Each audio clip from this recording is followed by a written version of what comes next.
সকলকে স্বাগত জানাই আবার একটা নতুন ভিডিওতে। তো স্বামী বিবেকানন্দের জীবন কাহিনী আজ বলতে চলেছি। স্বামী বিবেকানন্দ, তার জন্ম নাম নরেন্দ্রনাথ দত্ত। তিনি ছিলেন একজন মহান সন্ন্যাসী, দার্শনিক ও চিন্তাবিদ। তিনি ভারতের আধ্যাত্মিক জগতে নতুন দিশা এনে দিয়েছিলেন এবং যুব সমাজকে এগিয়ে তুলেছিলেন। তার জন্ম হয়েছিল 12 জানুয়ারি 1863 খ্রিস্টাব্দ কলকাতার সিমলায়। তার পিতা বিশিষ্ট আইনজীবী বিশ্বনাথ দত্ত এবং মা ছিলেন ভুবনেশ্বরী দেবী। ছোটবেলা থেকেই নরেন্দ্র বুদ্ধিমান, প্রাণবন্ত ও সঙ্গীত প্রেমী ছিলেন। তার শিক্ষা জীবন ছিল কলকাতার মেট্রোপলিটন ইনস্টিটিউশনে পড়াশোনা শুরু করেন।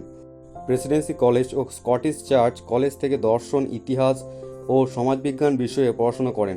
পাশ্চাত্য দর্শন ও ভারতীয় দর্শনের প্রতি তার গভীর আগ্রহ ছিল। ছোট থেকেই তিনি সত্য সন্ধানী ও প্রশ্নপ্রবণ ছিলেন। শ্রী রামকৃষ্ণ পরমহংসের সঙ্গে তার পরিচয় হয় 1881 সালে। রামকৃষ্ণদেব তাকে শিষ্য হিসেবে গ্রহণ করেন এবং আধ্যাত্মিক জীবনের দীক্ষা দেন।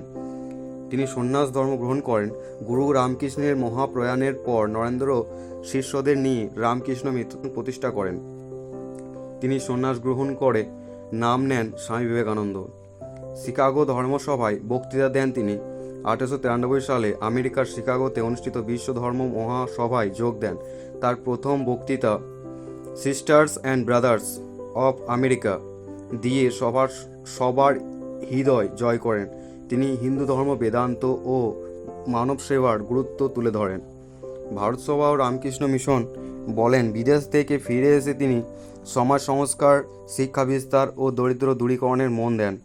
1897 সালে রামকৃষ্ণ মঠ ও রামকৃষ্ণ মিশন প্রতিষ্ঠা করেন।